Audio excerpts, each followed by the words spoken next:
ಓಂ ಶಾಂತಿ. ಇಂದಿನ ಪರಮಾತ್ಮನ ಮಹಾವಾಕ್ಯ ಮುರುಳಿ ದಿನಾಂಕ 1/6/2025. ಅವ್ಯಕ್ತ ಬಾಪ್ತಾದ ಮಧುಬನ ರಿವೈಸ್ 21/10/2005. ಸಂಪೂರ್ಣರಾಗುವುದಕ್ಕೋಸ್ಕರ ಮತ್ತು ಸಂಪನ್ನರಾಗುವುದಕ್ಕೋಸ್ಕರ ಡೇಟ್ ಅನ್ನು ಫಿಕ್ಸ್ ಮಾಡಿ ಸಮಯಕ್ಕನುಸಾರವಾಗಿ ಎವ್ವರೆಡಿಯಾಗಿ ಇಂದು ಬಾಪ್ತಾದ 4 ಕಡೆ ಇರುವಂತಹ ಮಕ್ಕಳ 3 ರೂಪವನ್ನು ನೋಡುತ್ತಿದ್ದಾರೆ. ಹೇಗೆ ಪರಮಾತ್ಮ ತಂದೆಯನ್ನು ವಿಶೇಷವಾಗಿ 3 ಸಂಬಂಧದಲ್ಲಿ ನೆನಪು ಮಾಡುತ್ತೀರಾ, ಅದೇ ರೀತಿ ಮಕ್ಕಳಲ್ಲೂ ಕೂಡ 3 ರೂಪವನ್ನು ನೋಡಿ ಪರಮಾತ್ಮ ತಂದೆ ಹರ್ಷಿತರಾಗುತ್ತಿದ್ದಾರೆ. ತಮ್ಮ 3 ರೂಪದ ಬಗ್ಗೆ ನಿಮಗೆ ಗೊತ್ತಿದೆ ತಾನೆ? ಈ ಸಮಯದಲ್ಲಿ ಎಲ್ಲಾ ಮಕ್ಕಳು ಬ್ರಾಹ್ಮಣ ರೂಪದಲ್ಲಿ ಇದ್ದೀರಾ ಮತ್ತು ಬ್ರಾಹ್ಮಣರ ಅಂತಿಮ ಸ್ಥಿತಿ ಅಂದರೆ ಬ್ರಾಹ್ಮಣರಿಂದ ಸೂಕ್ಷ್ಮ ದೇವತೆ ಆಗುವುದಾಗಿದೆ. ನಂತರ ಪುನಃ ಸೂಕ್ಷ್ಮ ದೇವತೆಯಿಂದ ದೇವತೆ ಆಗುವುದಾಗಿದೆ. ಎಲ್ಲಾ ರೂಪಕ್ಕಿಂತ ವಿಶೇಷ ಅಂದರೆ ವರ್ತಮಾನ ಸಮಯದ ಬ್ರಾಹ್ಮಣ ಜೀವನ ಆಗಿದೆ. ಬ್ರಾಹ್ಮಣ ಜೀವನ ಅಮೂಲ್ಯ ಆಗಿದೆ. ಬ್ರಾಹ್ಮಣ ಜೀವನದ ವಿಶೇಷತೆ ಪವಿತ್ರತೆ ಆಗಿದೆ. ಪವಿತ್ರತೆಯೇ ಬ್ರಾಹ್ಮಣ ಜೀವನದ ರಾಯಲ್ಟಿ ಆಗಿದೆ. ಪವಿತ್ರತೆಯೇ ಬ್ರಾಹ್ಮಣ ಜೀವನದ ವ್ಯಕ್ತಿತ್ವ ಆಗಿದೆ. ಪವಿತ್ರತೆಯೇ ಸುಖ ಶಾಂತಿಯ ಜನನಿಯಾಗಿದೆ. ಎಷ್ಟು ಜಾಸ್ತಿ ನೀವು ಪವಿತ್ರರಾಗುತ್ತೀರೋ ಅಷ್ಟು ಸುಖ ಶಾಂತಿ ನಿಮ್ಮ ಜೀವನದಲ್ಲಿ ಸ್ವಾಭಾವಿಕವಾಗಿ ಇರುತ್ತದೆ ಮತ್ತು ಸುಖ ಶಾಂತಿ ನಿಮ್ಮ ಸ್ವಭಾವ ಆಗಿಬಿಡುತ್ತದೆ ಮತ್ತು ಪವಿತ್ರ ಆತ್ಮರ ಗುರಿಯೇ ಆಗಿದೆ. ಬ್ರಾಹ್ಮಣರಿಂದ ದೇವತೆ ಆಗುವುದಲ್ಲ, ಆದರೆ ಬ್ರಾಹ್ಮಣರಿಂದ ಮೊದಲು ಸೂಕ್ಷ್ಮ ದೇವತೆ ಆಗಬೇಕು. ನಂತರ ಸೂಕ್ಷ್ಮ ದೇವತೆಯಿಂದ ದೇವತೆ ಆಗುವುದೇ ಪವಿತ್ರ ಆತ್ಮರಾದ ನಿಮ್ಮ ಗುರಿಯಾಗಿದೆ. ಅಂದ ಮೇಲೆ ಬ್ರಾಹ್ಮಣರಿಂದ ಸೂಕ್ಷ್ಮ ದೇವತೆ, ಸೂಕ್ಷ್ಮ ದೇವತೆಯಿಂದ ದೇವತೆ ಅನ್ನುವ ಈ 3 ರೂಪವನ್ನು ಬಾಪ್ತಾದ ಎಲ್ಲಾ ಮಕ್ಕಳಲ್ಲೂ ನೋಡುತ್ತಿದ್ದಾರೆ. ನಿಮ್ಮೆಲ್ಲರ ಸಮ್ಮುಖದಲ್ಲಿ ಆ ನಿಮ್ಮ 3 ಸ್ವರೂಪ ಪ್ರತ್ಯಕ್ಷ ರೂಪದಲ್ಲಿ ಕಾಣಿಸುತ್ತಿದೆ ತಾನೆ? ಆ 3 ರೂಪ ಪ್ರತ್ಯಕ್ಷದಲ್ಲಿ ಕಾಣುತ್ತಿದೆ ತಾನೆ? ಬ್ರಾಹ್ಮಣರಂತೂ ಆಗಿದ್ದೀರಾ. ಈಗ ಸೂಕ್ಷ್ಮ ದೇವತೆ ಆಗುವಂತಹ ಗುರಿಯನ್ನು ಇಟ್ಟುಕೊಂಡಿದ್ದೀರಾ. ಸೂಕ್ಷ್ಮ ದೇವತೆ ಆಗುವಂತಹ ಗುರಿ ಇದೆ ತಾನೆ? ಸೂಕ್ಷ್ಮ ದೇವತೆ ಆಗಲೇಬೇಕು ತಾನೆ? ಅಂದ ಮೇಲೆ ಚೆಕ್ ಮಾಡಿಕೊಳ್ಳಿ. ಸೂಕ್ಷ್ಮ ದೇವತಾ ಸ್ವರೂಪದ ವಿಶೇಷತೆ ನಮ್ಮ ಈ ಜೀವನದಲ್ಲಿ ಎಷ್ಟು ಕಾಣಿಸುತ್ತಿದೆ ಎಂದು ಸ್ವಯಂ ಅನ್ನು ಚೆಕ್ ಮಾಡಿಕೊಳ್ಳಿ. ಸೂಕ್ಷ್ಮ ದೇವತೆ ಎಂದು ಯಾರಿಗೆ ಕರೆಯಲಾಗುತ್ತದೆ ಅಂದರೆ ಯಾರಿಗೆ ಈ ಹಳೆಯ ಸಂಸ್ಕಾರದ ಜೊತೆಗೆ ಸಂಬಂಧ ಇಲ್ಲವೋ ಮತ್ತು ಹಳೆಯ ಸಂಸ್ಕಾರದ ಜೊತೆಗೆ ಯಾರಿಗೆ ಸಂಬಂಧ ಇಲ್ಲವೋ ಅವರಿಗೆ ಸೂಕ್ಷ್ಮ ದೇವತೆ ಎಂದು ಕರೆಯಲಾಗುತ್ತದೆ. ಸೂಕ್ಷ್ಮ ದೇವತೆ ಅಂದರೆ ಕೇವಲ ಸಮಸ್ಯೆಯ ಸಮಯದಲ್ಲಿ ಡಬ್ಬಲ್ ಲೈಫ್ ಸ್ಥಿತಿಯಲ್ಲಿ ಸ್ಥಿತ ಆಗುವುದಲ್ಲ, ಆದರೆ ಸದಾ ಮನಸ್ಸ ವಾಚ ಸಂಬಂಧ ಸಂಪರ್ಕದಲ್ಲಿ ಡಬ್ಬಲ್ ಹಗುರರಾಗಿರಬೇಕು. ಹಗುರರಾಗಿರಬೇಕು. ಹಗುರವಾದ ವಸ್ತು ಎಲ್ಲರಿಗೂ ಇಷ್ಟ ಆಗುತ್ತದೆ ತಾನೆ? ಬಹಳಷ್ಟು ಭಾರವಾದ ವಸ್ತು ಇಷ್ಟ ಆಗುತ್ತದೆಯೇನು? ಹೊರೆ ಉಳ್ಳಂತಹ ವಸ್ತು ಇಷ್ಟ ಆಗುತ್ತದೆಯೇನು? ಹಗುರವಾದ ವಸ್ತು ಇಷ್ಟ ಆಗುತ್ತದೆಯೋ ಅಥವಾ ಭಾರವಾದ ವಸ್ತು ಇಷ್ಟ ಆಗುತ್ತದೆಯೋ? ಹಗುರವಾದ ವಸ್ತು ಇಷ್ಟ ಆಗುತ್ತದೆ ತಾನೆ? ಸೂಕ್ಷ್ಮ ದೇವತೆಗಳು ಸರ್ವರವರಾಗಿರುತ್ತಾರೆ. ಅಂದರೆ ಎಲ್ಲರೂ ಸೂಕ್ಷ್ಮ ದೇವತೆಯನ್ನು ನಮ್ಮವರು ಎಂದು ತಿಳಿದುಕೊಳ್ಳುತ್ತಾರೆ. ಕೇವಲ ಕೆಲವರಷ್ಟೇ ಸೂಕ್ಷ್ಮ ದೇವತೆಯನ್ನು ನಮ್ಮವರು ಎಂದು ತಿಳಿದುಕೊಳ್ಳುವುದಿಲ್ಲ.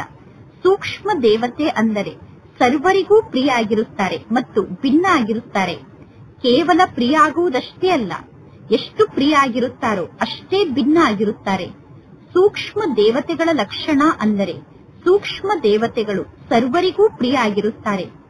ಸೂಕ್ಷ್ಮ ದೇವತೆಯನ್ನು ಯಾರೇ ನೋಡಿದರು, ಸೂಕ್ಷ್ಮ ದೇವತೆಯ ಜೊತೆಗೆ ಯಾರೇ ಮಿಲನವನ್ನು ಮಾಡಿದರು, ಯಾರೇ ಸೂಕ್ಷ್ಮ ದೇವತೆಗಳ ಸಂಬಂಧದಲ್ಲಿ ಬಂದರು, ಸಂಪರ್ಕದಲ್ಲಿ ಬಂದರು, ಇವರು ನನ್ನವರಾಗಿದ್ದಾರೆ ಎಂದು ಅನುಭವವನ್ನು ಮಾಡುತ್ತಾರೆ.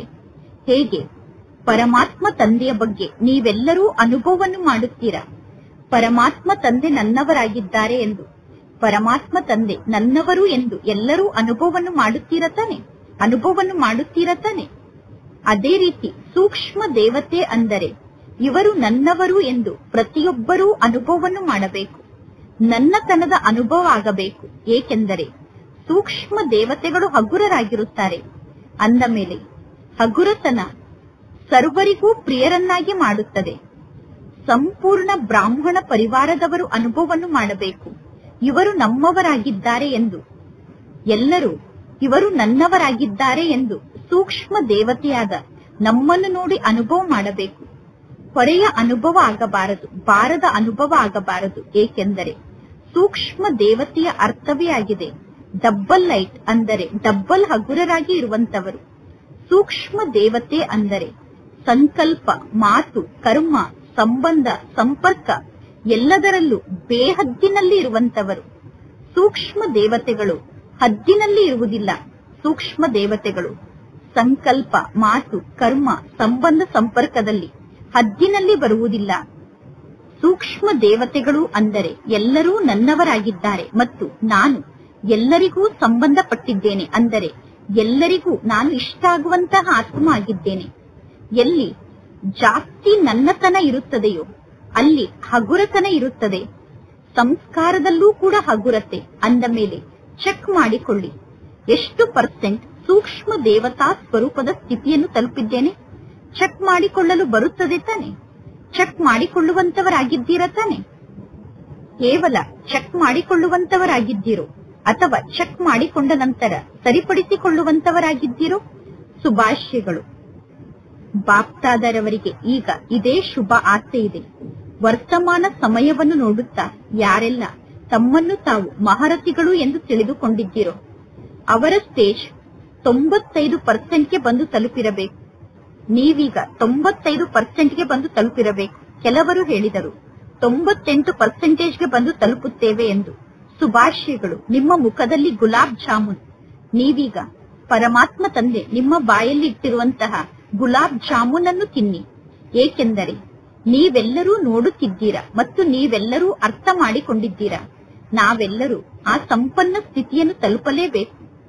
ತಲುಪುತ್ತೇವೆ ಅಲ್ಲ, ನಾವೀಗ ತಲುಪಲೇಬೇಕು. ಮಾಡುತ್ತೇವೆ, ನೋಡುತ್ತೇವೆ, ಆಗುತ್ತದೆ, ನಾವು ಮಾಡಿ ತೋರಿಸುತ್ತೇವೆ. ಅಂತಹ ಸ್ಥಿತಿಗೆ ಹೋಗಿ ತಲುಪುತ್ತೇವೆ. ನಾವೇ ನೋಡುತ್ತೇವೆ, ಪ್ರಯತ್ನ ಪಡುತ್ತೇವೆ ಅನ್ನುವ ಈ ಭಾಷೆಯನ್ನು ಈಗ ಪರಿವರ್ತನೆ ಮಾಡಿಕೊಳ್ಳಿ. ನೀವೀಗ ಯಾವ ಸಂಕಲ್ಪವನ್ನು ಮಾಡುತ್ತೀರೋ ಆ ಸಂಕಲ್ಪವನ್ನು ಚೆಕ್ ಮಾಡಿಕೊಳ್ಳಿ. ನನ್ನ ಸಂಕಲ್ಪದಲ್ಲಿ ಎಷ್ಟು ಪರ್ಸೆಂಟೇಜ್ ನಿಶ್ಚಯ ಇದೆ ಮತ್ತು ನನ್ನ ಸಂಕಲ್ಪ ಎಷ್ಟು ಸಫಲತಾಪೂರ್ವಕ ಆಗಿದೆ ಎಂದು ಈಗ ಚೆಕ್ ಮಾಡಿಕೊಳ್ಳುವುದನ್ನು ತೀವ್ರಗತಿಯಿಂದ ವೃದ್ಧಿಗೊಳಿಸಿಕೊಳ್ಳಿ. ಮೊದಲು ಚೆಕ್ ಮಾಡಿಕೊಳ್ಳಿ, ನಂತರ ಕರ್ಮದಲ್ಲಿ ಬನ್ನಿ.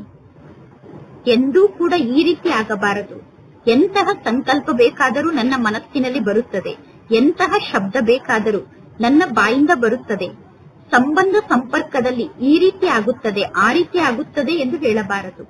ಯಾರೆಲ್ಲ ವಿವಿಐಪಿಗಳಾಗಿರುತ್ತಾರೋ ಅವರ ಪ್ರತಿಯೊಂದು ಮಾತಿನಲ್ಲೂ ಚೆಕಿಂಗ್ ನಡೆಯುತ್ತದೆ. ನಿಮ್ಮೆಲ್ಲರಿಗೂ ಗೊತ್ತಿದೆ ತಾನೆ, ವಿವಿಐಪಿಗಳ ಪ್ರತಿಯೊಂದು ವಸ್ತುವನ್ನು ಮೊದಲು ಚೆಕ್ ಮಾಡಲಾಗುತ್ತದೆ. ಮೊದಲು ಅವರು ಹೋಗುವಂತಹ ಸ್ಥಾನವನ್ನು ಕೂಡ ಚೆಕ್ ಮಾಡುತ್ತಾರೆ. ನಂತರ ವಿವಿಐಪಿಗಳು ಆ ಸ್ಥಾನದಲ್ಲಿ ಹೆಜ್ಜೆಯನ್ನು ಇಡುತ್ತಾರೆ. ಅಂದ ಮೇಲೆ ಈಗ ಮಕ್ಕಳಾದ ನೀವು 2 ಗಂಟೆಯ ನಂತರ 4 ಗಂಟೆಯ ನಂತರ ಚೆಕ್ಕಿಂಗ್ ಅನ್ನು ಮಾಡಿಕೊಂಡರೆ ನಡೆಯುವುದಿಲ್ಲ. ಮೊದಲು ಚೆಕ್ಕಿಂಗ್ ಅನ್ನು ಮಾಡಿಕೊಳ್ಳಬೇಕು, ನಂತರ ಹೆಜ್ಜೆಯನ್ನು ಇಡಬೇಕು. ಮೊದಲು ಚೆಕ್ ಮಾಡಿ ನಂತರ ಹೆಜ್ಜೆಯನ್ನು ಇಡಬೇಕು. ಏಕೆಂದರೆ ವರ್ತಮಾನ ಸಮಯದಲ್ಲಿ ಯಾರೆಲ್ಲ ವಿವಿಐಪಿಗಳು ಇದ್ದಾರೋ ಅವರು ಕೇವಲ 1 ಜನ್ಮಕ್ಕೋಸ್ಕರ ವಿವಿಐಪಿಗಳಾಗಿದ್ದಾರೆ. ಅವರು ಸ್ವಲ್ಪ ಸಮಯಕ್ಕೋಸ್ಕರ ವಿವಿಐಪಿಗಳಾಗಿದ್ದಾರೆ. ಮತ್ತು ನೀವೆಲ್ಲರೂ ಈ ಸೃಷ್ಟಿ ನಾಟಕದಲ್ಲಿ ಬ್ರಾಹ್ಮಣರಿಂದ ಸೂಕ್ಷ್ಮ ದೇವತೆ ಆಗುವಂತವರು. ನಿಮ್ಮ ಹೆಸರಿನ ಜೊತೆಗೆ ಎಷ್ಟು ವಿವಿ ಅಂದರೆ ವೆರಿ ವೆರಿ ಇಂಪಾರ್ಟೆಂಟ್ ಪರ್ಸನ್ ಅನ್ನುವ ಶಬ್ದವನ್ನು ಸೇರಿಸಿಕೊಳ್ಳುತ್ತೀರೋ ಅಷ್ಟು ನೀವು ವಿವಿಐಪಿ ಆಗಿದ್ದೀರಾ. ನೋಡಿ, ಬ್ರಾಹ್ಮಣರಿಂದ ಸೂಕ್ಷ್ಮ ದೇವತೆ ಆಗುತ್ತಿರುವ ನಿಮ್ಮ ಹೆಸರಿನ ಜೊತೆಗೆ ವಿ ಅನ್ನುವ ಶಬ್ದವನ್ನು ಸೇರಿಸಿಕೊಳ್ಳುತ್ತಾ ಹೋಗಿ. ನೀವೆಲ್ಲರೂ ನಿಮ್ಮ ಚಿತ್ರವನ್ನು ನೋಡಿದ್ದೀರಾ ತಾನೆ? ನಿಮ್ಮ ಆ ಚಿತ್ರದ ಪೂಜೆಯನ್ನು ಮಾಡುತ್ತಿದ್ದಾರೆ. ನಿಮ್ಮ ಪೂಜ್ಯ ಸ್ವರೂಪದ ಚಿತ್ರವನ್ನು ನೋಡಿದ್ದೀರಾ ತಾನೆ? ಬಲೆ ಮಂದಿರಕ್ಕೆ ಹೋಗಿ ನೋಡದೇ ಇರಬಹುದು, ಫೋಟೋದಲ್ಲಿ ನಿಮ್ಮ ಚಿತ್ರವನ್ನು ನೋಡಿದ್ದೀರಾ ತಾನೆ? ಈಗಲೂ ಕೂಡ ನಿಮ್ಮ ಆ ಚಿತ್ರಕ್ಕೆ ಎಷ್ಟೊಂದು ಬೆಲೆ ಇದೆ. ನಿಮ್ಮ ಆ ದೇವತಾ ಸ್ವರೂಪದ ಚಿತ್ರಕ್ಕೋಸ್ಕರ ಎಷ್ಟು ದೊಡ್ಡ ದೊಡ್ಡ ಮಂದಿರವನ್ನು ನಿರ್ಮಾಣ ಮಾಡುತ್ತಾರೆ. ನಿಮ್ಮ ಚಿತ್ರ ಏನಿದೆ ಆ ಚಿತ್ರ 3 ಫೂಟ್ನ ಚಿತ್ರ ಆಗಿರುತ್ತದೆ. ಆ 3 ಫೂಟ್ನ ಚಿತ್ರಕ್ಕೆ ಎಷ್ಟೊಂದು ಬೆಲೆ ಇದೆ, ಆ ಜಡ ಚಿತ್ರಕ್ಕೆ ಅಷ್ಟೊಂದು ಬೆಲೆ ಇದೆ. ಜಡ ಚಿತ್ರದ ರೂಪದಲ್ಲೂ ಕೂಡ ನೀವು ಅಮೂಲ್ಯ ಆತ್ಮರಾಗಿದ್ದೀರಾ, ಬೆಲೆ ಬಾಳುವಂತವರಾಗಿದ್ದೀರಾ ತಾನೆ. ನಿಮ್ಮ ಚಿತ್ರದ ದರ್ಶನವನ್ನು ಮಾಡಿಕೊಳ್ಳುವುದಕ್ಕೋಸ್ಕರ ಭಕ್ತರು ಎಷ್ಟು ದೊಡ್ಡ ಕ್ಯೂನಲ್ಲಿ ನಿಲ್ಲುತ್ತಾರೆ ಮತ್ತು ಚೈತನ್ಯದಲ್ಲಿ ನೀವೆಲ್ಲರೂ ಎಷ್ಟು ದೊಡ್ಡ ವಿವಿಐಪಿ ಆಗಿದ್ದೀರಾ. ಅಂದ ಮೇಲೆ ಒಂದು ಹೆಜ್ಜೆಯನ್ನು ಇಡುವುದಕ್ಕಿಂತ ಮೊದಲು ಚೆಕ್ ಮಾಡಿಕೊಳ್ಳಿ. ಕಾರ್ಯವನ್ನು ಮಾಡಿದ ನಂತರ ಚೆಕ್ ಮಾಡಿಕೊಳ್ಳುತ್ತೀರಾ, ಆದರೆ ಹೆಜ್ಜೆಯನ್ನು ಇಟ್ಟ ನಂತರ ಚೆಕ್ ಮಾಡಿಕೊಳ್ಳುತ್ತೀರಾ. ಆ ಹೆಜ್ಜೆಯನ್ನು ಪುನಃ ವಾಪಸ್ ನಿಮ್ಮ ಕೈಗೆ ನೀವು ತೆಗೆದುಕೊಳ್ಳಲು ಸಾಧ್ಯ ಇಲ್ಲ. ಅಂದರೆ ಇಟ್ಟಂತ ಹೆಜ್ಜೆ ಹಿಂದಕ್ಕೆ ಬರಲು ಸಾಧ್ಯ ಇಲ್ಲ. ಅಜ್ಞಾನ ಕಾಲದಲ್ಲೂ ಕೂಡ ಹೇಳುತ್ತಾರೆ, ವಿಚಾರ ಮಾಡಿ ಕರ್ಮವನ್ನು ಮಾಡಿ, ಕರ್ಮವನ್ನು ಮಾಡಿ ವಿಚಾರವನ್ನು ಮಾಡಬೇಡಿ ಎಂದು. ಮೊದಲು ವಿಚಾರವನ್ನು ಮಾಡಿ ನಂತರ ಕರ್ಮವನ್ನು ಮಾಡಿ ಎಂದು ಅಜ್ಞಾನ ಕಾಲದಲ್ಲಿ ಹೇಳುತ್ತಾರೆ. ಅಂದ ಮೇಲೆ ನಿಮ್ಮ ಸ್ವಮಾನದ ಸೀಟ್ನಲ್ಲಿ ನೀವು ಸೆಟ್ ಆಗಿ ಇರಿ. ಎಷ್ಟು ಜಾಸ್ತಿ ಪೊಸಿಷನ್ ಅಲ್ಲಿ ಇರುತ್ತೀರೋ ಅಷ್ಟು ಆಪೋಸಿಷನ್ ಬರಲು ಸಾಧ್ಯ ಇಲ್ಲ. ಅಂದರೆ ಶ್ರೇಷ್ಠ ಸ್ಥಿತಿ ಅನ್ನುವ ಪೊಸಿಷನ್ ಅಲ್ಲಿ ನೀವು ಸೆಟ್ ಆದರೆ ಯಾರು ನಿಮಗೆ ವಿರೋಧವನ್ನು ಮಾಡಲು ಸಾಧ್ಯ ಇಲ್ಲ.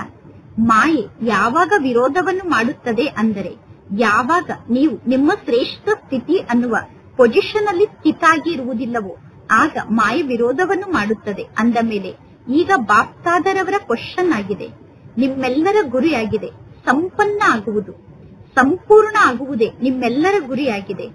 ಸಂಪನ್ನ ಆಗಬೇಕು, ಸಂಪೂರ್ಣ ಆಗಬೇಕು ಅನ್ನುವ ಗುರಿ ಇದೆಯೋ, ಅಥವಾ ಸ್ವಲ್ಪ ಸ್ವಲ್ಪ ಸಂಪನ್ನ ಆಗಬೇಕು, ಸ್ವಲ್ಪ ಸ್ವಲ್ಪ ಸಂಪೂರ್ಣ ಆಗಬೇಕು ಅನ್ನುವ ಗುರಿ ಇದೆಯೋ? ಸಂಪನ್ನ ಮತ್ತು ಸಂಪೂರ್ಣ ಆಗಬೇಕು ಅನ್ನುವ ಗುರಿ ಇದೆ ತಾನೆ. ಎಲ್ಲರಿಗೂ ಸಂಪನ್ನ ಮತ್ತು ಸಂಪೂರ್ಣ ಆಗುವ ಗುರಿ ಇದೆ ತಾನೆ. ಯಾರಿಗೆ ಗುರಿ ಇದೆಯೋ ಅವರು ಕೈಯನ್ನು ಎತ್ತಿ. ಸಂಪೂರ್ಣರಾಗಲೇಬೇಕು ತಾನೆ. ಒಳ್ಳೆಯದು. ಎಷ್ಟು ಸಮಯದಲ್ಲಿ ಸಂಪೂರ್ಣರಾಗುತ್ತೀರಾ?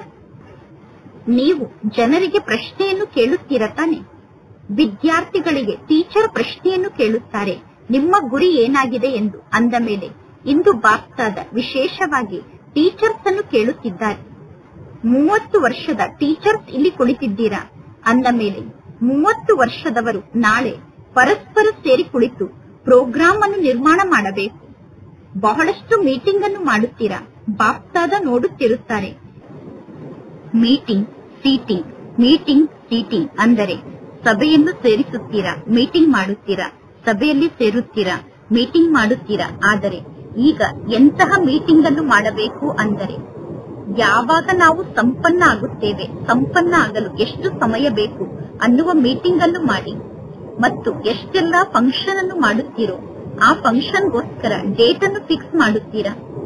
ಇಂತಹ ಫಂಕ್ಷನ್ಗೋಸ್ಕರ ಇಂತಹ ಡೇಟ್, ಅಂದರೆ ಇಂತಹ ಡೇಟ್ ನಲ್ಲಿ ಇಂತಹ ಫಂಕ್ಷನ್ ಅನ್ನು ಮಾಡಬೇಕು ಎಂದು ಡೇಟ್ ಅನ್ನು ಫಿಕ್ಸ್ ಮಾಡುತ್ತೀರಾ. ಆದರೆ ಯಾವಾಗ ಸಂಪನ್ನ ಆಗಬೇಕು ಅನ್ನುವ ಡೇಟ್ ಅನ್ನು ಫಿಕ್ಸ್ ಮಾಡಿಕೊಂಡಿಲ್ಲ. ಇನ್ನು ಸಂಪನ್ನ ಆಗಲು ನಿಮಗೆ ಎಷ್ಟು ವರ್ಷ ಬೇಕು ಅನ್ನುವುದನ್ನು ತಿಳಿಸಿ. ಏಕೆ ಬಾಪ್ತಾದ ಏಕೆ ಎಂದು ಹೇಳುತ್ತಿದ್ದಾರೆ? ಏಕೆಂದರೆ ಬಾಪ್ತಾದರವರನ್ನು ಪ್ರಕೃತಿ ಕೂಡ ಕೇಳುತ್ತದೆ. ಯಾವಾಗ ವಿನಾಶವನ್ನು ಮಾಡಬೇಕು ಎಂದು ಬಾಪ್ತಾದರವರನ್ನು ಪ್ರಕೃತಿ ಕೇಳುತ್ತಿದೆ. ಅಂದ ಮೇಲೆ ಬಾಪ್ತಾದ ಪ್ರಕೃತಿಗೆ ಏನು ಉತ್ತರವನ್ನು ನೀಡಬೇಕು? ಬಾಪ್ತಾದ ಮಕ್ಕಳನ್ನು ಕೇಳುತ್ತಾರೆ ತಾನೆ, ಸಂಪನ್ನ ಆಗಲು ಇನ್ನೂ ಎಷ್ಟು ವರ್ಷ ಬೇಕು? ಇಂದಿನ ವಿಶೇಷ ಟಾಪಿಕ್ ಅಂದರೆ ಇನ್ನೂ ಎಷ್ಟು ಸಮಯ ಬೇಕು, ಇನ್ನು ಎಲ್ಲಿಯವರೆಗೆ ಸಮಯ ಬೇಕು ಅನ್ನುವುದೇ ಈ ದಿನದ ವಿಶೇಷ ಟಾಪಿಕ್ ಆಗಿದೆ. ಡಬ್ಬಲ್ ವಿದೇಶದ ಮಕ್ಕಳು ಕೂಡ ಕುಳಿತಿದ್ದಾರೆ. ಡಬ್ಬಲ್ ವಿದೇಶದವರು ಡಬ್ಬಲ್ ಪುರುಷಾರ್ಥಿಗಳಾಗಿದ್ದೀರ ತಾನೆ. ಅಂದ ಮೇಲೆ ಚಮತ್ಕಾರವನ್ನು ಮಾಡಿ ತೋರಿಸಿ. ವಿದೇಶದವರು ಉದಾಹರಣಾ ಸ್ವರೂಪರಾಗಿ, ಕೇವಲ ಬ್ರಾಹ್ಮಣ ಪರಿವಾರದ ಮುಂದೆ ಉದಾಹರಣಾ ಸ್ವರೂಪರಾಗಿ, ವಿಶ್ವದ ಮುಂದೆ ಸಂಪನ್ನ ಮತ್ತು ಸಂಪೂರ್ಣತೆಯ ಉದಾಹರಣಾ ಸ್ವರೂಪರಾಗಿ, ಸರ್ವ ಶಕ್ತಿಗಳು ಸರ್ವ ಗುಣಗಳಿಂದ ಸಂಪನ್ನರಾಗಿ, ಅಂದರೆ ಸಂಪೂರ್ಣರಾಗಿ, ಸರ್ವಶಕ್ತಿ ಮತ್ತು ಸರ್ವ ಗುಣಗಳಿಂದ ಸಂಪನ್ನ ಆಗಬೇಕು. ಮನಸ್ಸ ವಾಚ ಸಂಬಂಧ ಸಂಪರ್ಕ 4 ಮಾತಿನಲ್ಲಿ ಒಂದು ವೇಳೆ ಒಂದು ಮಾತಿನಲ್ಲಿ ನೀವು ದುರ್ಬಲರಾಗಿ ಉಳಿದುಕೊಂಡರೂ ಕೂಡ ನಿಮಗೆ ಸಂಪನ್ನರು ಎಂದು ಕರೆಯುವುದಿಲ್ಲ. 4 ಮಾತು ನೆನಪಿನಲ್ಲಿ ಇದೆ ತಾನೆ. ಮನಸ್ಸ ವಾಚ ಸಂಬಂಧ ಸಂಪರ್ಕ, ಇದರಲ್ಲಿ ಕರ್ಮ ಕೂಡ ಸಮಾವೇಶ ಆಗಿದೆ. 4 ಮಾತಿನಲ್ಲೂ ಸಂಪನ್ನ ಆಗಬೇಕು. ಎಂದೂ ಕೂಡ ಈ ರೀತಿ ಆಗಬಾರದು.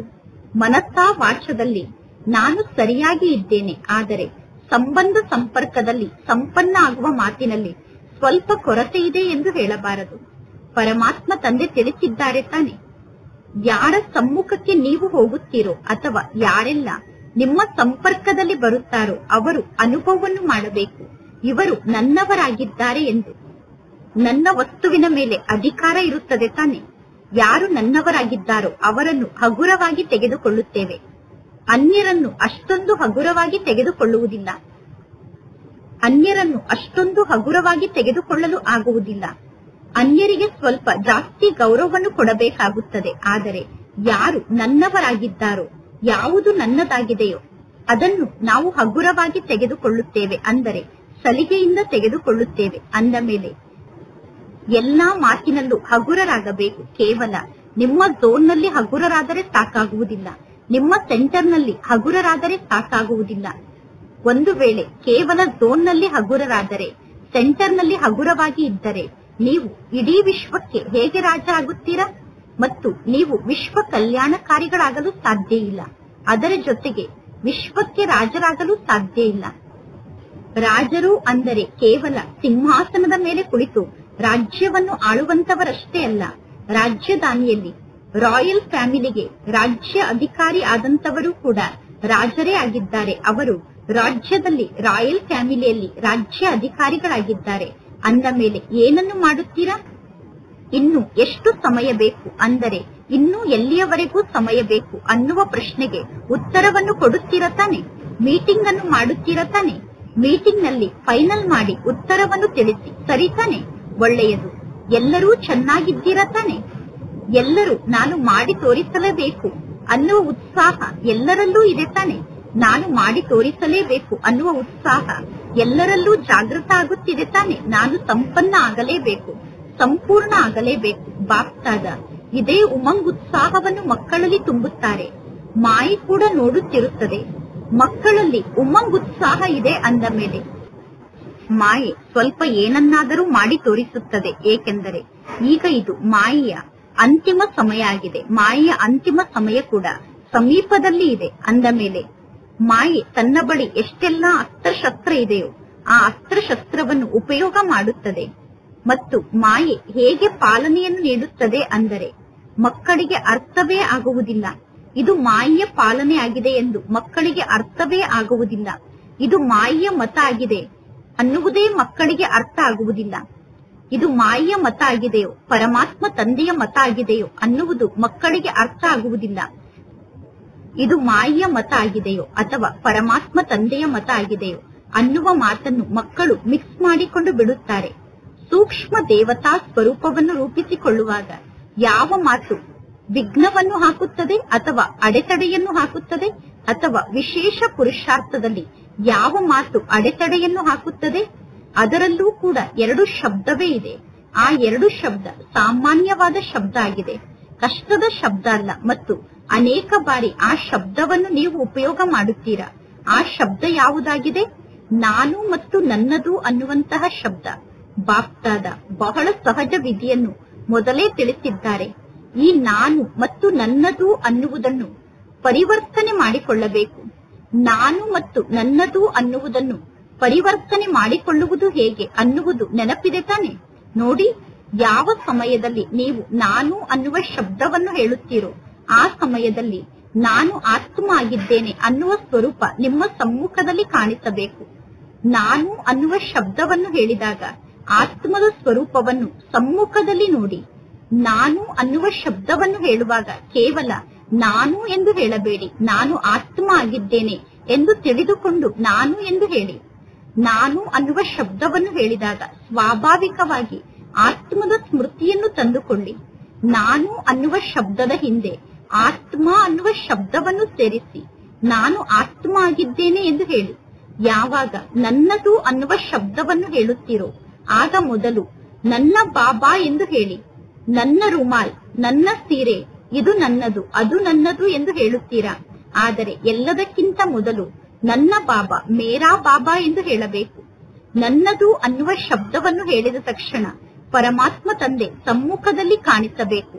ನಾನು ಅನ್ನುವ ಶಬ್ದವನ್ನು ಹೇಳಿದಾಗ ಆತ್ಮ ಸಮ್ಮುಖದಲ್ಲಿ ಕಾಣಿಸಬೇಕು.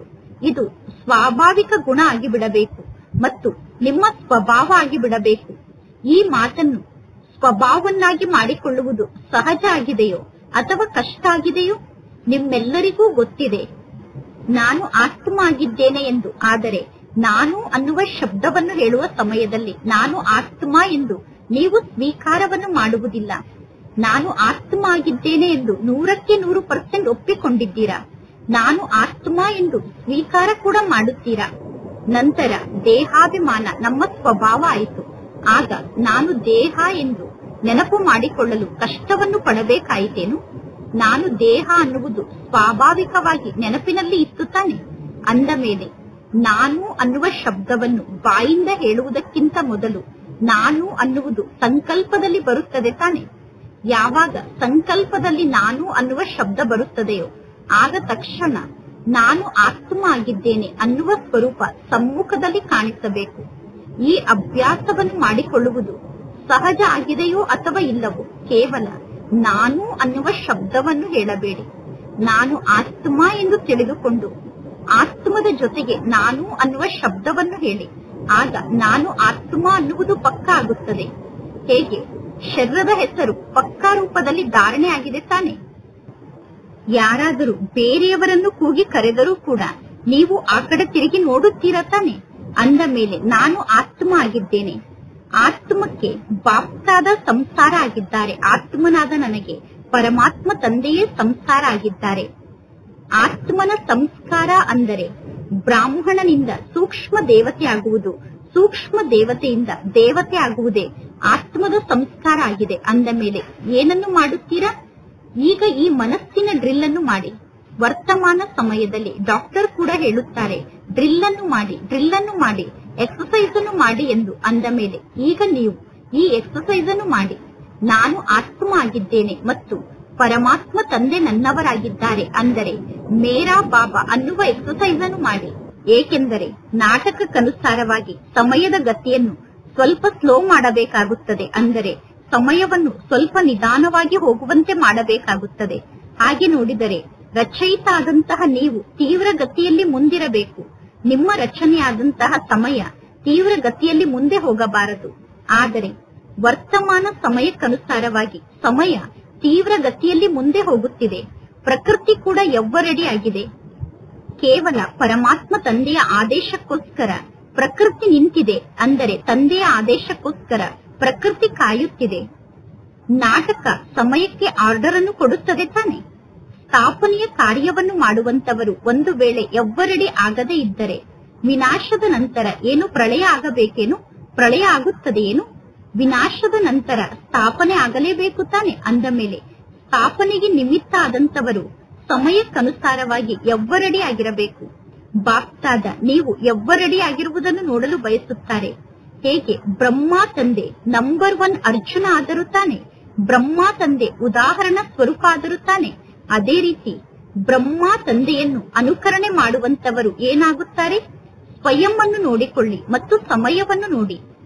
ಬಾಪ್ತಾದ ಮೊದಲೇ ತಿಳಿಸಿದ್ದಾರೆ, ಬ್ರಾಹ್ಮಣರಿಂದ ಸೂಕ್ಷ್ಮ ದೇವತೆ ಆಗುವಂತಹ ಆತ್ಮರಾದ ನೀವು ನಿಮಿತ್ತ ಭಾವನೆ ಮತ್ತು ನಮ್ರ ಭಾವನೆ ಅನ್ನುವ 2 ಶಬ್ದಕ್ಕೆ ಅಂಡರ್ಲೈನ್ ಅನ್ನು ಮಾಡಿಕೊಳ್ಳಬೇಕು.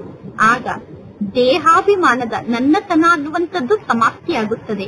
ನಮ್ರರಾದಾಗ, ನಿಮಿತ್ತರಾದಾಗ ನನ್ನತನ ಸಮಾಪ್ತಿಯಾಗುತ್ತದೆ. ನಾನು ನಿಮಿತ್ತ ಆಗಿದ್ದೇನೆ ಮತ್ತು ನನ್ನ ಸ್ವಭಾವ ನಮ್ರ ಸ್ವಭಾವ ಆಗಿದೆ.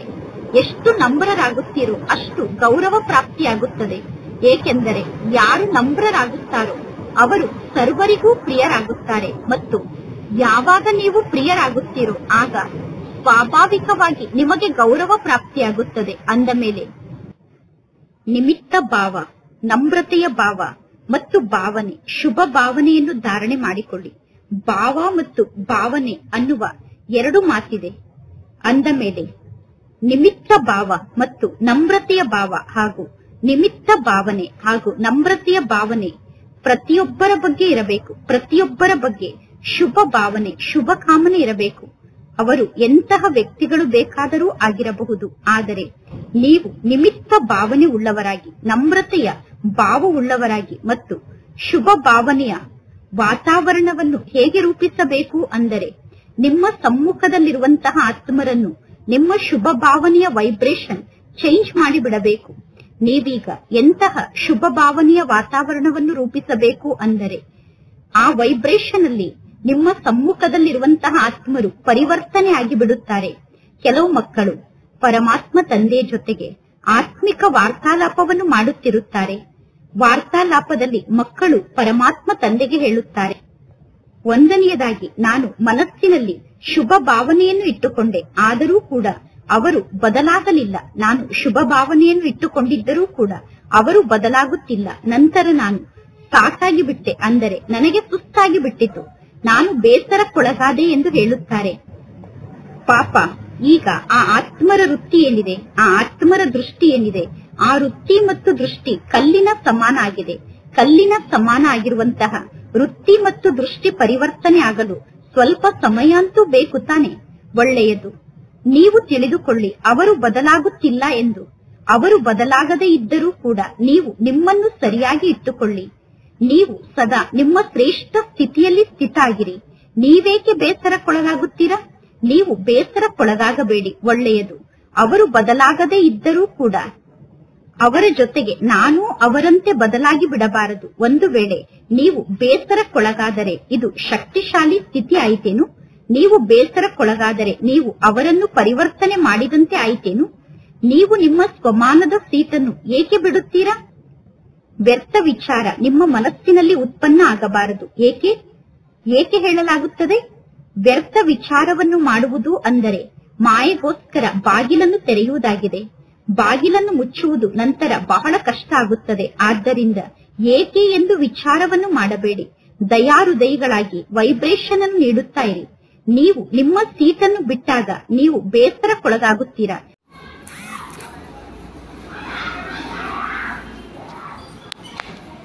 ನೀವು ಎವ್ವರಡಿ ಆಗಿರುವುದನ್ನು ನೋಡಲು ಬಯಸುತ್ತಾರೆ. ಹೇಗೆ ಬ್ರಹ್ಮ ತಂದೆ ನಂಬರ್ 1 ಅರ್ಜುನ ಆದರೂ ತಾನೆ, ಬ್ರಹ್ಮ ತಂದೆ ಉದಾಹರಣಾ ಸ್ವರೂಪ ಆದರೂ ತಾನೆ, ಅದೇ ರೀತಿ ಬ್ರಹ್ಮ ತಂದೆಯನ್ನು ಅನುಕರಣೆ ಮಾಡುವಂತವರು ಏನಾಗುತ್ತಾರೆ? ಸ್ವಯಂ ಅನ್ನು ನೋಡಿಕೊಳ್ಳಿ ಮತ್ತು ಸಮಯವನ್ನು ನೋಡಿ. ಬಾಪ್ತಾದ ಮೊದಲೇ ತಿಳಿಸಿದ್ದಾರೆ, ಬ್ರಾಹ್ಮಣರಿಂದ ಸೂಕ್ಷ್ಮ ದೇವತೆ ಆಗುವಂತಹ ಆತ್ಮರಾದ ನೀವು ನಿಮಿತ್ತ ಭಾವನೆ ಮತ್ತು ನಮ್ರ ಭಾವನೆ ಅನ್ನುವ 2 ಶಬ್ದಕ್ಕೆ ಅಂಡರ್ಲೈನ್ ಅನ್ನು ಮಾಡಿಕೊಳ್ಳಬೇಕು. ಆಗ ದೇಹಾಭಿಮಾನದ ನನ್ನತನ ಅನ್ನುವಂಥದ್ದು ಸಮಾಪ್ತಿಯಾಗುತ್ತದೆ. ನಮ್ರರಾದಾಗ, ನಿಮಿತ್ತರಾದಾಗ ನನ್ನತನ ಸಮಾಪ್ತಿಯಾಗುತ್ತದೆ. ನಾನು ನಿಮಿತ್ತ ಆಗಿದ್ದೇನೆ ಮತ್ತು ನನ್ನ ಸ್ವಭಾವ ನಮ್ರ ಸ್ವಭಾವ ಆಗಿದೆ. ಎಷ್ಟು ನಮ್ರರಾಗುತ್ತೀರೋ ಅಷ್ಟು ಗೌರವ ಪ್ರಾಪ್ತಿಯಾಗುತ್ತದೆ.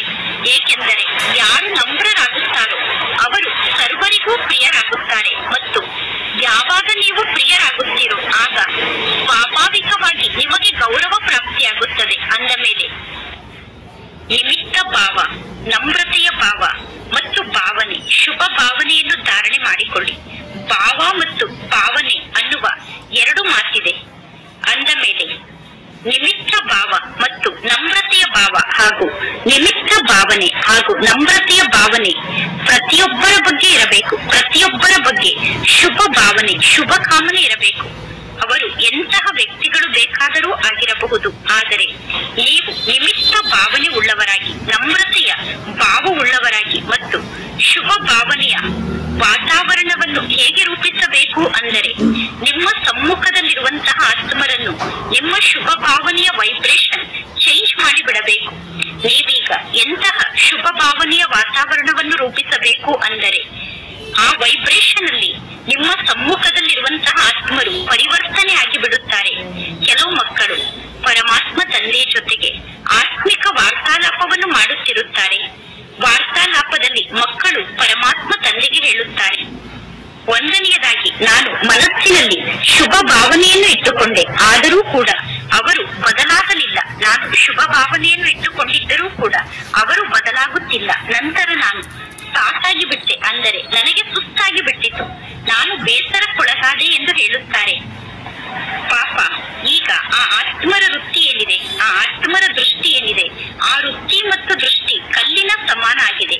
ಕಲ್ಲಿನ ಸಮಾನ ಆಗಿರುವಂತಹ ವೃತ್ತಿ ಮತ್ತು ದೃಷ್ಟಿ ಪರಿವರ್ತನೆ ಆಗಲು ಸ್ವಲ್ಪ ಸಮಯ ಅಂತೂ ಬೇಕು ತಾನೆ.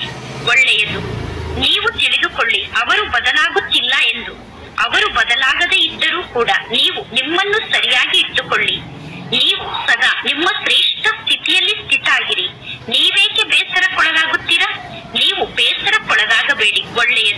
ಅವರು ಬದಲಾಗದೇ ಇದ್ದರೂ ಕೂಡ ಅವರ ಜೊತೆಗೆ ನಾನು ಅವರಂತೆ ಬದಲಾಗಿ ಬಿಡಬಾರದು. ಒಂದು ವೇಳೆ ನೀವು ಬೇಸರಕ್ಕೊಳಗಾದರೆ ಇದು ಶಕ್ತಿಶಾಲಿ ಸ್ಥಿತಿ ಆಯಿತೇನು? ನೀವು ಬೇಸರಕ್ಕೊಳಗಾದರೆ ನೀವು ಅವರನ್ನು ಪರಿವರ್ತನೆ ಮಾಡಿದಂತೆ ಆಯಿತೇನು? ನೀವು ನಿಮ್ಮ ಸ್ವಮಾನದ ಸೀಟನ್ನು ಏಕೆ ಬಿಡುತ್ತೀರಾ? ವ್ಯರ್ಥ ವಿಚಾರ ನಿಮ್ಮ ಮನಸ್ಸಿನಲ್ಲಿ ಉತ್ಪನ್ನ ಆಗಬಾರದು. ಏಕೆ ಹೇಳಲಾಗುತ್ತದೆ? ವ್ಯರ್ಥ ವಿಚಾರವನ್ನು ಮಾಡುವುದು ಅಂದರೆ ಮಾಯೆಗೋಸ್ಕರ ಬಾಗಿಲನ್ನು ತೆರೆಯುವುದಾಗಿದೆ. ಬಾಗಿಲನ್ನು ಮುಚ್ಚುವುದು ನಂತರ ಬಹಳ ಕಷ್ಟ ಆಗುತ್ತದೆ. ಆದ್ದರಿಂದ ಏಕೆ ಎಂದು ವಿಚಾರವನ್ನು ಮಾಡಬೇಡಿ. ದಯಾಹೃದಯಿಗಳಾಗಿ ವೈಬ್ರೇಷನ್ ಅನ್ನು ನೀಡುತ್ತಾ ಇರಿ. ನೀವು ನಿಮ್ಮ ಸೀಟನ್ನು ಬಿಟ್ಟಾಗ ನೀವು ಬೇಸರಕ್ಕೊಳಗಾಗುತ್ತೀರಾ. ನೀವು ಏಕೆ ಸೀಟನ್ನು ಬಿಡುತ್ತೀರಾ? ನೆನಪಿನಲ್ಲಿ ಇಟ್ಟುಕೊಳ್ಳಿ, ಎಂದು ಸೀಟ್ನಿಂದ ಕೆಳಗಡೆ ಬರುವುದಿಲ್ಲ. ಯಾವ ಕಾರಣಕ್ಕೂ ಶ್ರೇಷ್ಠ ಸ್ಥಿತಿ ಅನ್ನುವ ಸೀಟ್ನಿಂದ ಕೆಳಗಡೆ ಬರಬಾರದು ಅನ್ನುವ ಮಾತನ್ನು ನೆನಪಿನಲ್ಲಿ ಇಟ್ಟುಕೊಳ್ಳಿ. ನೀವು ಶ್ರೇಷ್ಠ ಸ್ಥಿತಿಯಿಂದ ಕೆಳಗಡೆ ಬಂದರೆ ಮಾಯೆ ಬಹಳಷ್ಟು ವಿರೋಧವನ್ನು ಮಾಡುತ್ತದೆ. ವ್ಯಕ್ತಿಗೆ ವಿರೋಧವನ್ನು ಮಾಡುತ್ತಾರೆ. ಸ್ವಭಾವ ಸಂಸ್ಕಾರದಲ್ಲೂ ಕೂಡ ವಿರೋಧ ನಡೆಯುತ್ತದೆ. ವಿಚಾರದಲ್ಲೂ ಕೂಡ ವಿರೋಧ ಉತ್ಪನ್ನ ಆಗುತ್ತದೆ. ಆದ್ದರಿಂದ ಸದಾ ಶ್ರೇಷ್ಠ ಸ್ಥಿತಿಯಲ್ಲಿ ಸ್ಥಿತಾಗಿ. ಅಂದ ಮೇಲೆ ನಾಳೆ ಏನನ್ನು ಮಾಡುತ್ತೀರಾ? ನೆನಪಿನಲ್ಲಿ ಇದೆ ತಾನೆ? ಬಾಪ್ತಾದರವರ ಬಗ್ಗೆ ಪ್ರೀತಿ ಇದೆ ತಾನೆ? ಅಂದ ಮೇಲೆ ಬಾಪ್ತಾದ ತಿಳಿದುಕೊಳ್ಳುತ್ತಾರೆ, ಈಗ ಎಲ್ಲಾ ಮಕ್ಕಳು ಬ್ರಹ್ಮ ತಂದೆಯ ಸಮಾನ ಆಗಬೇಕು ಎಂದು. ಬ್ರಹ್ಮ ತಂದೆಯ ಸಮ್ಮುಖಕ್ಕೆ ವಿರೋಧಿಗಳು ಬಂದರೋ ಅಥವಾ ಇಲ್ಲವೋ? ವಿರೋಧಿಗಳು ಬಂದರು ತಾನೆ. ಬ್ರಹ್ಮ ತಂದೆಯನ್ನು ವಿರೋಧ ಮಾಡಿದರೋ ಅಥವಾ ಇಲ್ಲವೋ? ಮಾಡಿದರು ತಾನೆ. ಮಾಯೆ ಕೂಡ ಬ್ರಹ್ಮ ತಂದೆಯನ್ನು ವಿರೋಧ ಮಾಡಿತು. ಆತ್ಮರು ಕೂಡ ವಿರೋಧವನ್ನು ಮಾಡಿದರು. ಪ್ರಕೃತಿ ಕೂಡ ಬ್ರಹ್ಮ ತಂದೆಯನ್ನು ವಿರೋಧ ಮಾಡಿತು. ಆದರೆ ಬ್ರಹ್ಮ ತಂದೆ ತಮ್ಮ ಶ್ರೇಷ್ಠ ಸ್ಥಿತಿಯನ್ನು ತ್ಯಾಗ ಮಾಡಿದರೇನು? ಬ್ರಹ್ಮ ತಂದೆ ತಮ್ಮ ಶ್ರೇಷ್ಠ ಸ್ಥಿತಿಯನ್ನು ಎಂದೂ ತ್ಯಾಗ ಮಾಡಲಿಲ್ಲ. ಆದ್ದರಿಂದ ಬ್ರಹ್ಮ ತಂದೆ ಸೂಕ್ಷ್ಮ ದೇವತೆ ಆದರು. ಅಂದ ಮೇಲೆ ಈಗ ನೀವು ಕೂಡ ಸ್ವಯಂವನ್ನು ಸೂಕ್ಷ್ಮ ದೇವತೆ ಎಂದು ತಿಳಿದುಕೊಂಡು ವ್ಯವಹಾರವನ್ನು ಮಾಡಿ.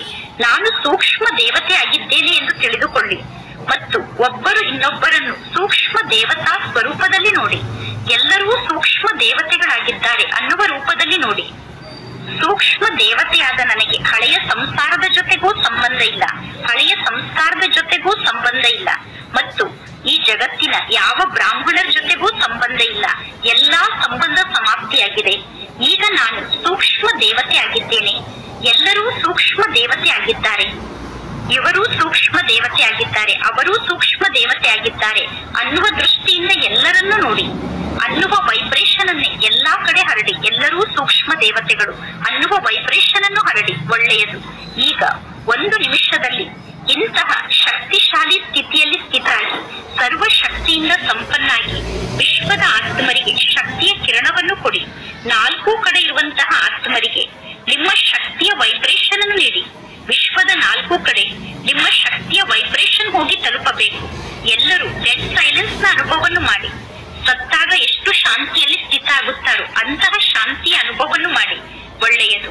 ನಾಲ್ಕು ಕಡೆ ಇರುವಂತಹ ಬ್ರಾಹ್ಮಣರಿಂದ ಸೂಕ್ಷ್ಮ ದೇವತೆಯಾದಂತಹ ಮಕ್ಕಳಿಗೆ ಸದಾ ಸ್ವದರ್ಶನದ ಮೂಲಕ ಸ್ವಯಂ ಅನ್ನು ಚೆಕ್ ಮಾಡಿಕೊಂಡು ಚೇಂಜ್ ಮಾಡಿಕೊಳ್ಳುವಂತಹ, ಬ್ರಹ್ಮ ತಂದೆಯನ್ನೇ ಅನುಕರಣೆ ಮಾಡುವಂತಹ ಆಜ್ಞಾಪಾಲಕ ಮಕ್ಕಳಿಗೆ ಸದಾ ಡಬಲ್ ಲೈಟ್ ಆಗಿ ಸೇವೆ ಮತ್ತು ಪುರುಷಾರ್ಥವನ್ನು ಮಾಡುವಂತಹ ಸೂಕ್ಷ್ಮ ದೇವತಾ ಸ್ವರೂಪದಲ್ಲಿರುವ ಆತ್ಮರಿಗೆ ಸದಾ ತಮ್ಮ ಶ್ರೇಷ್ಠ ಸ್ಥಿತಿಯಲ್ಲಿ ಸ್ಥಿತಾಗಿ ವಿರೋಧವನ್ನು ಸಮಾಪ್ತಿ ಮಾಡಿಕೊಳ್ಳುವಂತಹ ಮಾಸ್ಟರ್ ಸರ್ವಶಕ್ತಿವಂತ ಮಕ್ಕಳಿಗೆ ಸಂಗಮ ಯುಗದ ಪ್ರತ್ಯಕ್ಷ ಫಲದ ಅನುಭವವನ್ನು ಮಾಡುವಂತಹ ಪರಮಾತ್ಮ ತಂದೆಯ ಸಮೀಪದಲ್ಲಿರುವ ಮಕ್ಕಳಿಗೆ ಬಾಪ್ತಾದರವರ ನೆನಪು, ಪ್ರೀತಿ ಹಾಗೂ ಸುಪ್ರಭಾತ ಹಾಗೂ ನಮಸ್ತೆ.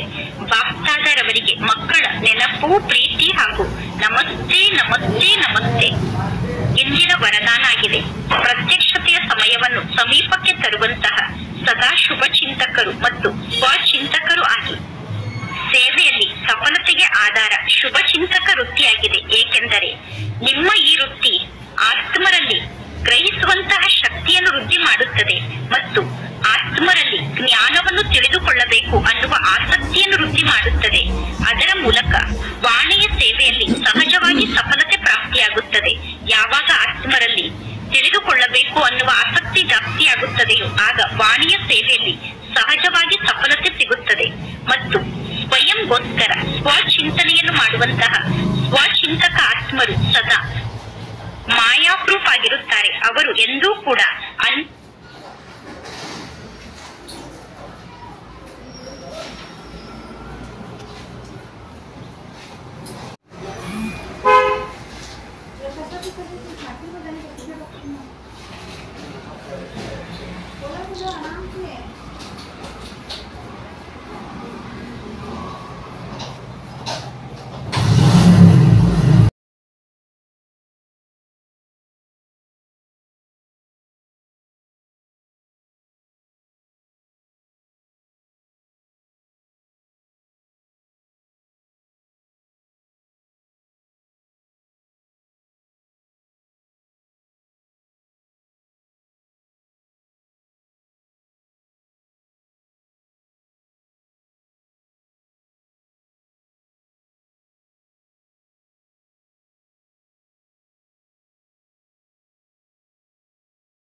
ನೀವು